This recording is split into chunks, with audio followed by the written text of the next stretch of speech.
Praise the Lord. എല്ലാ കൊച്ചു കൂട്ടുകാർക്കും ക്രിസ്തുയേശുവിൻ്റെ സ്തുല്യമുള്ള നാമത്തിൽ വീണ്ടും സ്നേഹവും വന്ദനവും അറിയിക്കുന്നു. ന്യൂ ഇന്ത്യ ബൈബിൾ ചർച്ചിൻ്റെ ഈ സൺഡേ സ്കൂളിൻ്റെ വിഭാഗമായി കഴിഞ്ഞ ദിവസങ്ങളിലും തുടർമാനമായ നമ്മുടെ ക്ലാസ്സുകൾ നടത്തപ്പെടുകയുണ്ടായല്ലോ. നമ്മൾ പിന്നിട്ട ദിവസങ്ങളിൽ നടത്തപ്പെട്ടതായ ക്ലാസ്സുകൾ ഏറെ അനുഗ്രഹമായിരുന്നു എന്ന് ഞാൻ കരുതുന്നു. വലിയ പ്രതീക്ഷകളോടെ നമുക്ക് ദൈവസന്നിധിയിലായിരിക്കാം.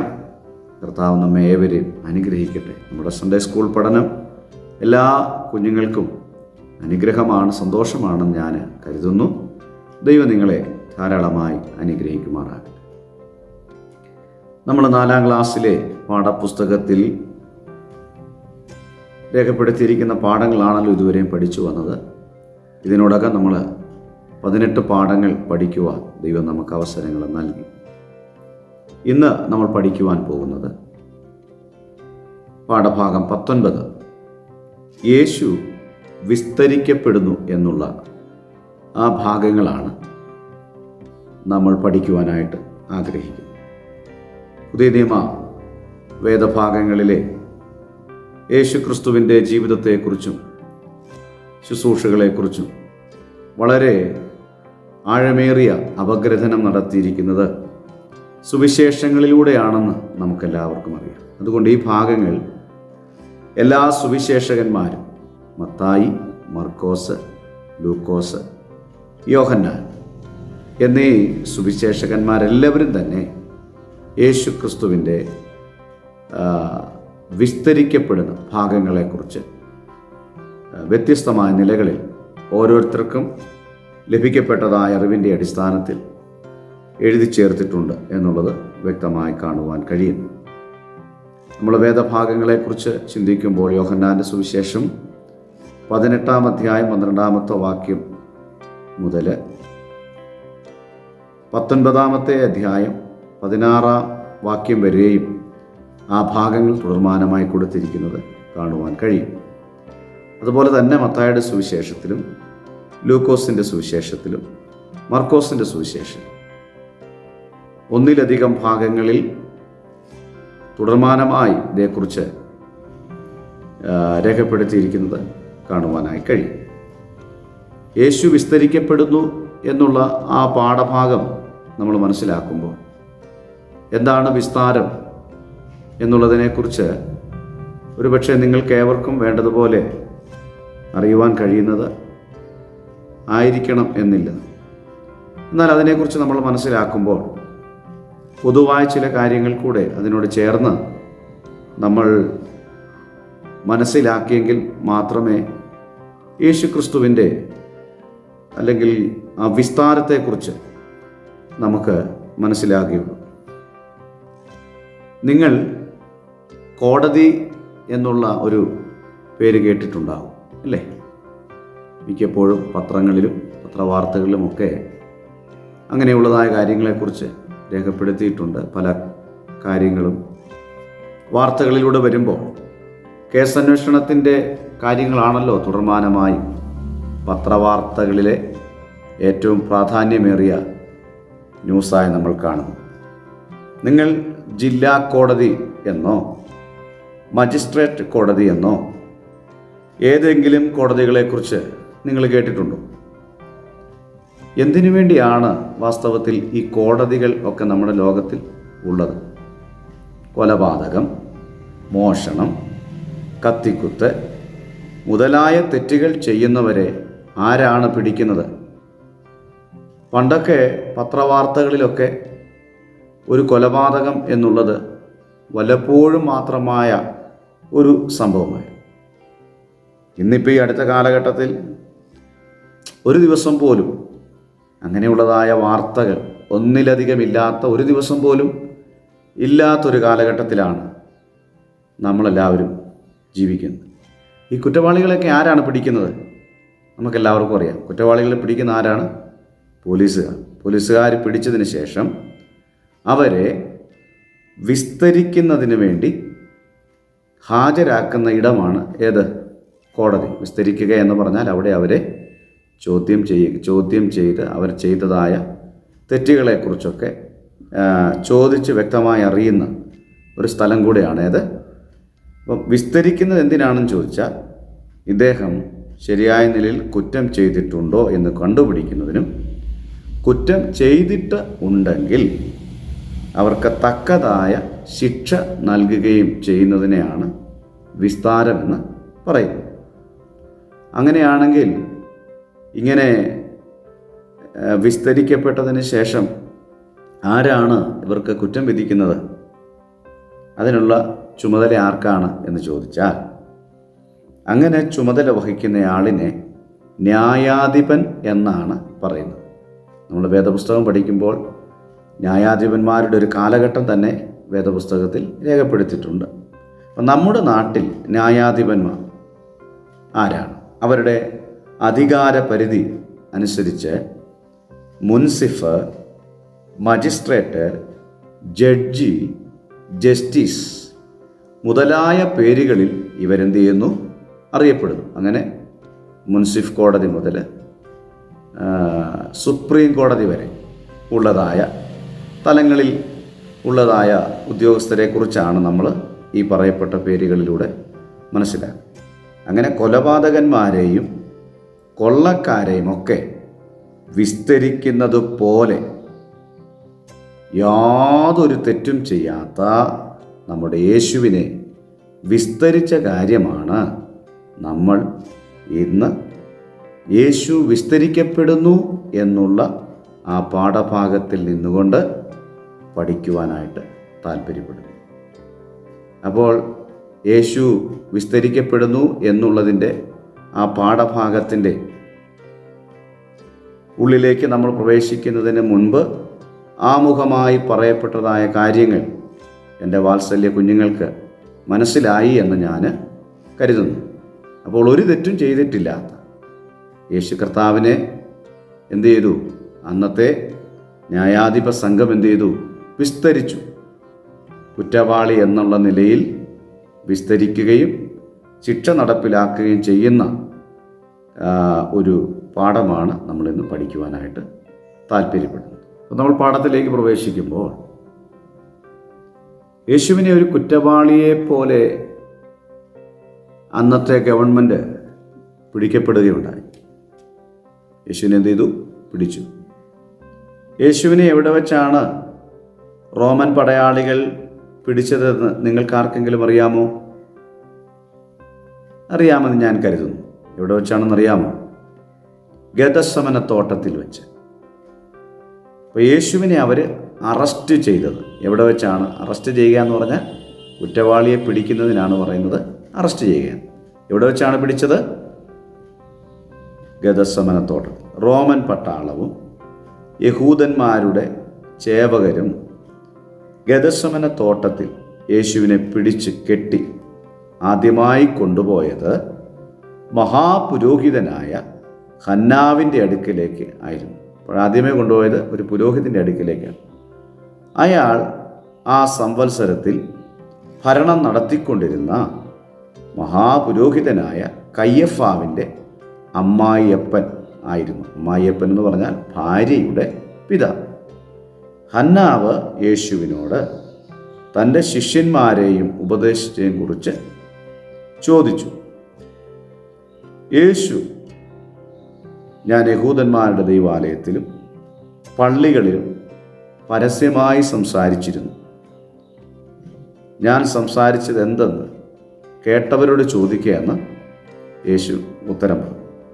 യേശു പറഞ്ഞ മറുപടി അവർക്കത്രമാത്രം ഇഷ്ടപ്പെട്ടില്ല.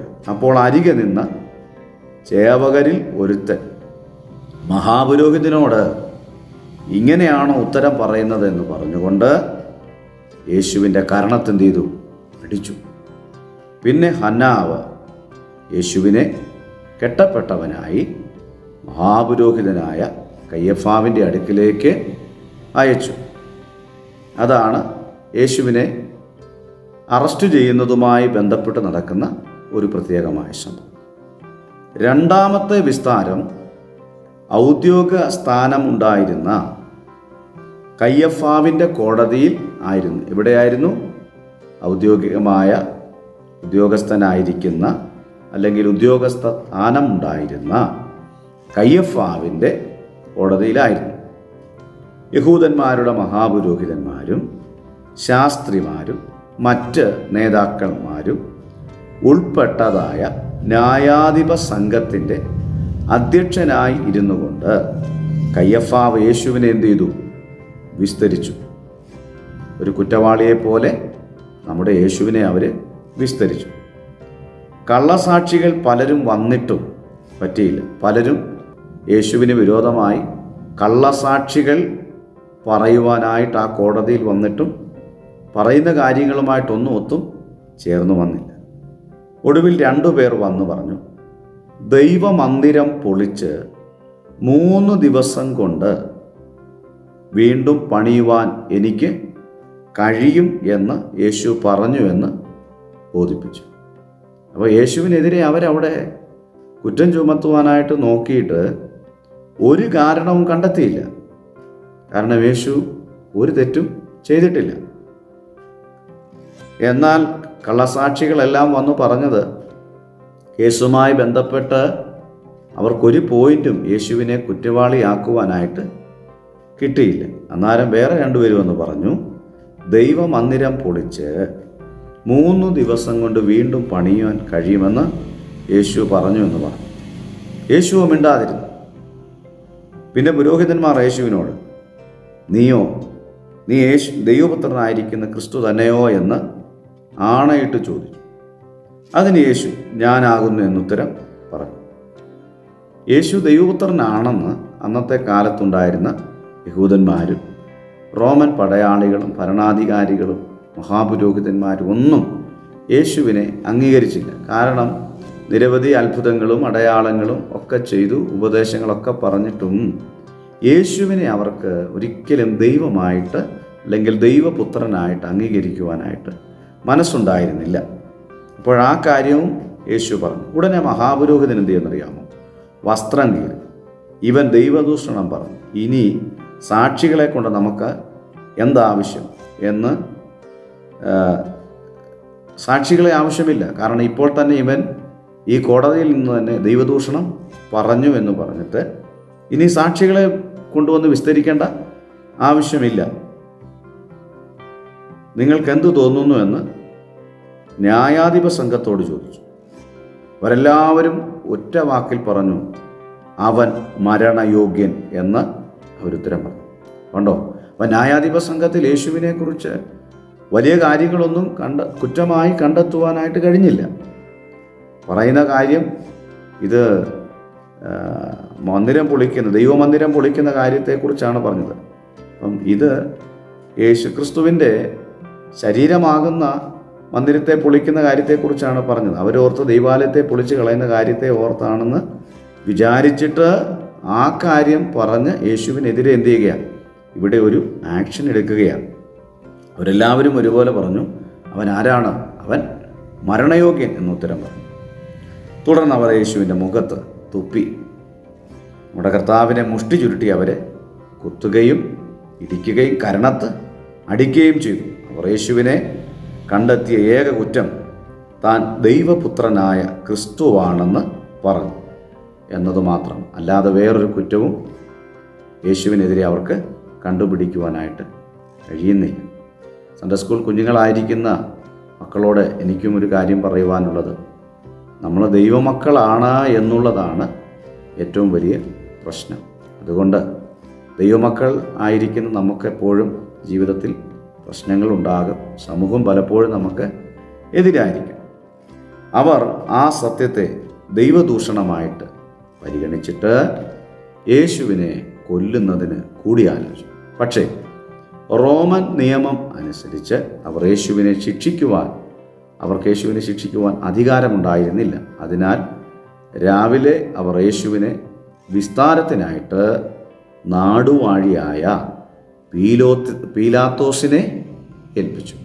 അങ്ങനെ 3ാമത്തെ വിസ്താരം പീലാത്തോസിൻ്റെ മുൻപാകെ ആയിരുന്നു. യഹൂദന്മാരുടെ മതത്തെ സംബന്ധിച്ചുള്ള കുറ്റത്തിന് റോമൻ നാടുവാഴി വധശിക്ഷ നൽകുകയില്ല എന്ന് യഹൂദന്മാർക്ക് അറിയാമായിരുന്നതുകൊണ്ട് യേശുവിൻ്റെ മേൽ മറ്റു കുറ്റങ്ങൾ അവർ ആരോപിച്ചു. കൈസർക്ക് കരം കൊടുക്കുന്നത് തടഞ്ഞു താൻ യഹൂദന്മാരുടെ രാജാവാണെന്ന് പറഞ്ഞ് ജനത്തെ പഠിപ്പിച്ചു. അവരടുത്ത കുറ്റം പീലാത്തോസിൻ്റെ മുൻപാകെ കൊണ്ടുചെല്ലുമ്പോൾ അവർ കണ്ടുപിടിക്കുന്നത് കൈസർക്ക് കരം കൊടുക്കുന്നത് ശരിയല്ലെന്ന് യേശു പറഞ്ഞു എന്നുള്ളതാണ്. താൻ യഹൂദന്മാരുടെ രാജാവാണെന്ന് പറഞ്ഞ് ജനത്തെ പഠിപ്പിച്ചിട്ട് കലഹമുണ്ടാക്കുവാൻ പ്രേരിപ്പിക്കുന്നു എന്നിങ്ങനെയുള്ളതായ തെറ്റായ ചില കാര്യങ്ങൾ യേശുവിനെക്കുറിച്ച് കുറ്റമായിട്ട് അവർ പീലാത്തോസിൻ്റെ മുൻപിൽ എന്ത് ചെയ്തു? കാര്യങ്ങൾ പറയുവാൻ അവർ തയ്യാറായി. യേശു ഉത്തരമൊന്നും പറയാതിരുന്നതുകൊണ്ട് ഇതൊക്കെ അവരോട് പറയുമ്പോഴും യേശു ഞാനങ്ങനൊന്നും ചെയ്തിട്ടില്ല എന്ന് പീലാത്തോസിൻ്റെ മുൻപിൽ പീലാത്തോസിനോട് പറയുന്നില്ല.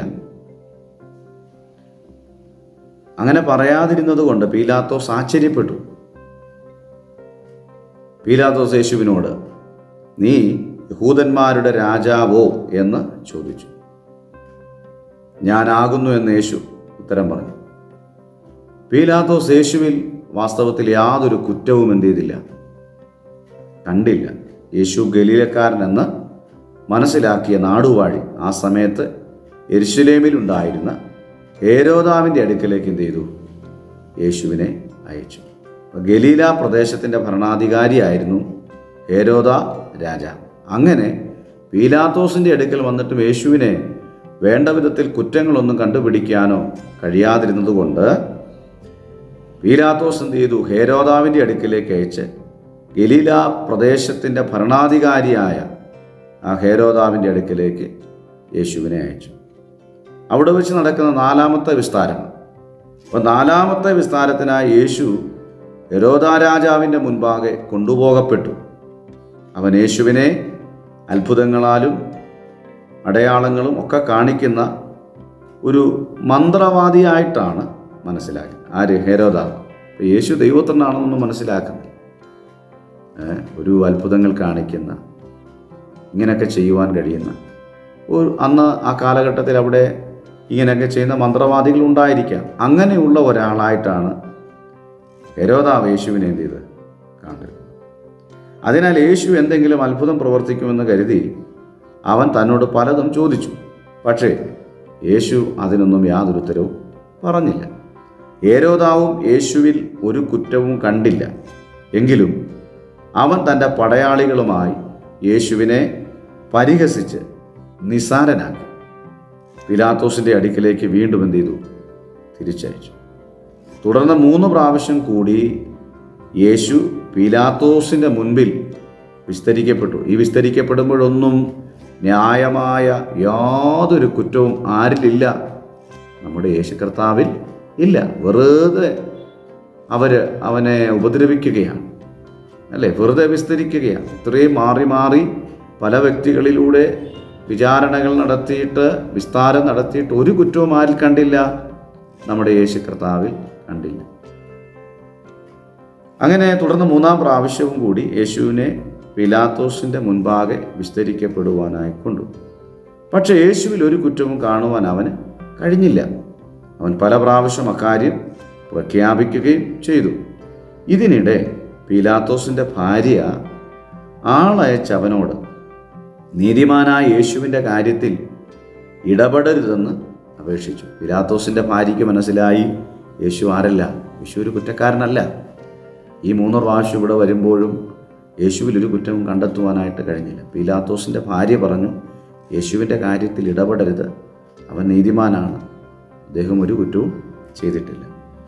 യേശുവിനെ വധിക്കുവാനുള്ള ശ്രമത്തിൽ നിന്ന് യഹൂദന്മാരെ പിന്തിരിപ്പിക്കുന്നതിന് അവൻ എന്തെല്ലാം പറഞ്ഞു എന്നുള്ളതും ഈ പാഠഭാഗത്ത് വളരെ പ്രസക്തമായ ഒരു കാര്യമാണ്.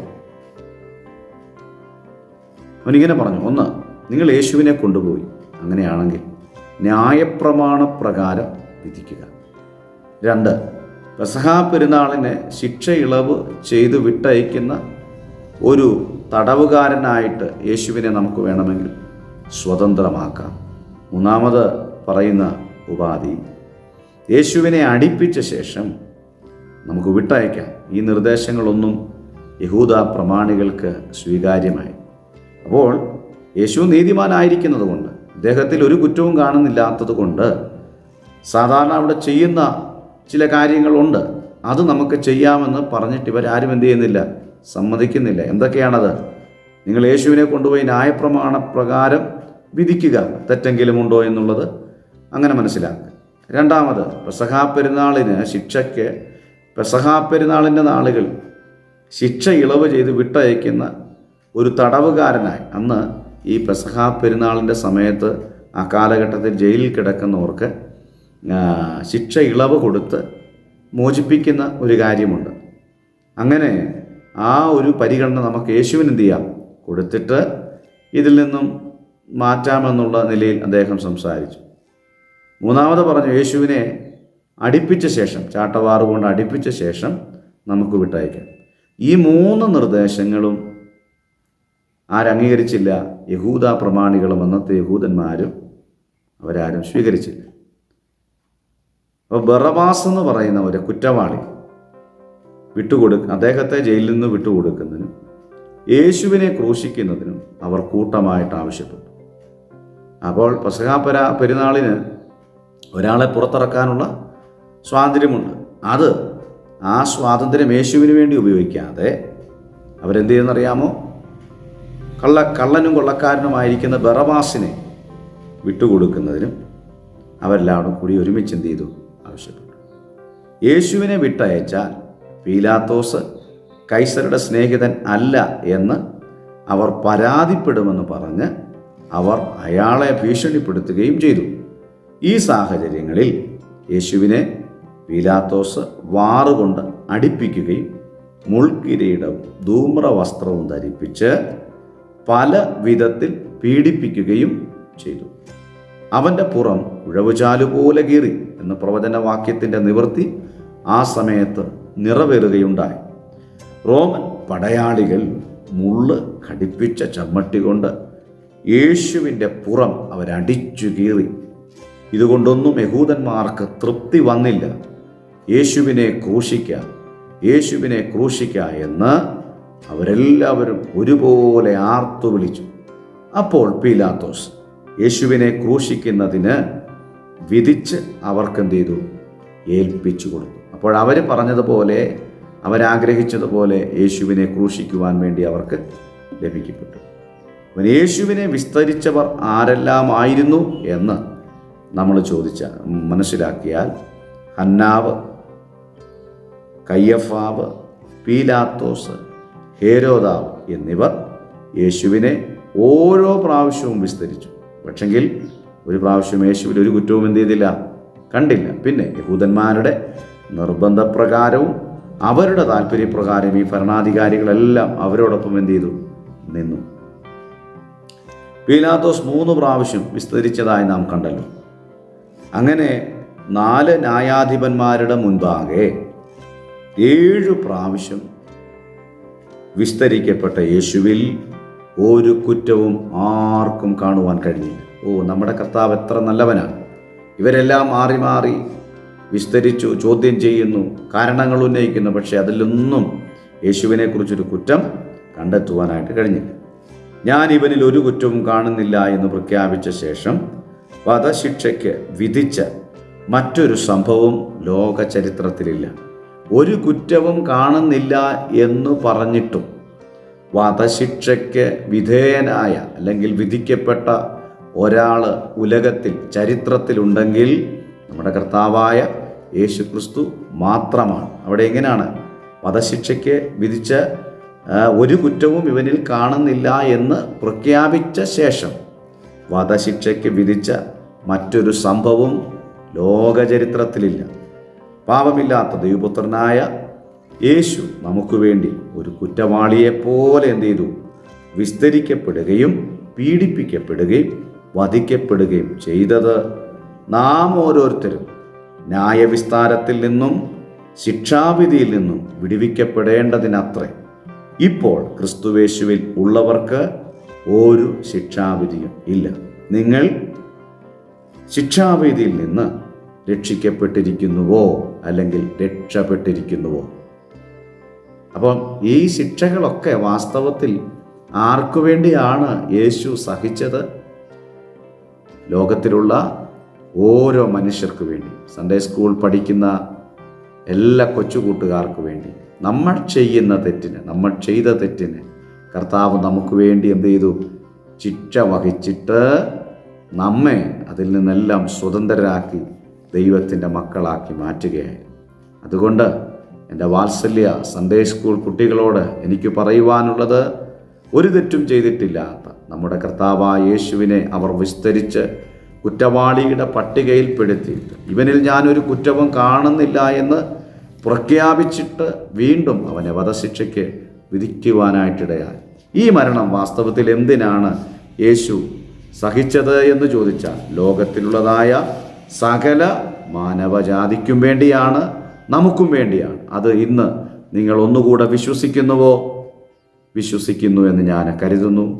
ഇതുവരെയും അത് ഈ സൺഡേ സ്കൂൾ പഠനത്തിൽ യേശുക്രിസ്തുവിൻ്റെ മരണത്തെക്കുറിച്ച് എനിക്ക് വേണ്ടിയായിരുന്നു കഷ്ടത സഹിച്ചത്, എനിക്ക് വേണ്ടിയായിരുന്നുവെന്ന് വിശ്വസിക്കാതെയാണ് നിങ്ങൾ മുൻപോട്ട് പോകുന്നതെങ്കിൽ ഈ സൺഡേ സ്കൂൾ ക്ലാസ്സിൽ നിങ്ങളത് വിശ്വസിക്കുവാൻ തയ്യാറാകണം. യാതൊരു തെറ്റും ചെയ്യാത്തവനായ യേശു അന്യായമായി ഏറ്റവും ക്രൂരമായി ക്രൂശ് മരണത്തിന് വിധിക്കപ്പെട്ടത് എന്തുകൊണ്ട് എന്ന് ഗ്രഹിച്ച് വിശ്വാസത്താലുള്ളതായ രക്ഷയെ നാം അനുഭവമാക്കുക. അതാണ് ഈ പാഠം കൊണ്ട് ദൈവം നമ്മെക്കുറിച്ച് ആഗ്രഹിക്കുന്നത്. അതുകൊണ്ട് യേശു വിസ്തരിക്കപ്പെടുന്നു എന്നുള്ള ഭാഗം ഈ പാഠത്തിലൂടെ ഞാൻ അവസാനിപ്പിക്കപ്പെടുകയാണ്. നമുക്ക് ഇതിനോട് ചേർന്നൊരു മനപ്പാഠ ഭാഗം കൂടെ വാക്യം കൂടെ പഠിക്കേണ്ടതായിട്ടുണ്ട്. അപ്പോസ്തല പ്രവൃത്തികളുടെ പുസ്തകം 8-ാം അധ്യായം 32-ാമത്തെ വാക്യം. അറക്കുവാനുള്ള ആടിനെ പോലെ അവനെ കൊണ്ടുപോയി രോമം കത്രിക്കുന്നവന് മുൻപാകെ മിണ്ടാതിരിക്കുന്ന കുഞ്ഞാടിനെ പോലെ അവൻ വായെ തുറക്കാതെയിരുന്നു. ഈ വാക്യം കുഞ്ഞുങ്ങൾ മനപ്പാഠമായിട്ട് പഠിക്കണം. ഓക്കെ, ഈ പാഠങ്ങളാൽ ദൈവം നമ്മെ അനുഗ്രഹിക്കട്ടെ. യേശു വിസ്തരിക്കപ്പെടുന്നു എന്നുള്ളതായ ആ പാഠഭാഗങ്ങൾ നമുക്ക് അല്പമായി പഠിക്കുവാനായിട്ട് ദൈവം അവസരം നൽകി. ഈ പാഠഭാഗം എല്ലാ കുഞ്ഞുങ്ങൾക്കും മനസ്സിലായി എന്ന് ഞാൻ കരുതുന്നു. ദൈവം നമ്മെ എല്ലാവരെയും അനുഗ്രഹിക്കട്ടെ. ഒരു വാക്ക് നമുക്ക് പ്രാർത്ഥിച്ച് ഇന്നത്തെ ക്ലാസ് നമുക്കിവിടെ അവസാനിപ്പിക്കാം. പരിശുദ്ധനായ ഞങ്ങളുടെ നല്ല ദൈവമേ, സ്വർഗീയ നല്ല പിതാവേ, യാതൊരു തെറ്റും ചെയ്തിട്ടില്ലാത്ത ഞങ്ങളുടെ യേശുവിനെ അവർ ശിക്ഷിപ്പാനിടയായല്ലോ. അത് ഞങ്ങൾക്ക് വേണ്ടി ആയിരുന്നുവെന്ന് ഒന്നുകൂടെ ഞങ്ങൾ മനസ്സിലാക്കി. അങ്ങയിൽ ഞങ്ങൾ ആഴമായി വിശ്വസിക്കും. ഈ ചെറുപ്രായത്തിൽ തന്നെ യേശുവിൽ വിശ്വസിച്ചുകൊണ്ട് അനുഗ്രഹിക്കപ്പെട്ട ക്രിസ്തീയ ജീവിതയാത്ര നയിപ്പാൻ ഞങ്ങളെല്ലാവരെയും അങ്ങ് സഹായിക്കണം. കുഞ്ഞുങ്ങളെ പ്രത്യേകം നീ അവിടുന്ന് ബലപ്പെടുത്തുന്നു. മഹത്വമെല്ലാം അങ്ങേക്ക് അർപ്പിക്കട്ടെ. പ്രാർത്ഥന കേട്ടതിനായി സ്തോത്രം ചെയ്യുന്നു. യേശു ക്രിസ്തുവിൻ്റെ വിലയേറിയ നാമത്തിൽ തന്നെ ദൈവം നിങ്ങളെ എല്ലാവരെയും അനുഗ്രഹിക്കും.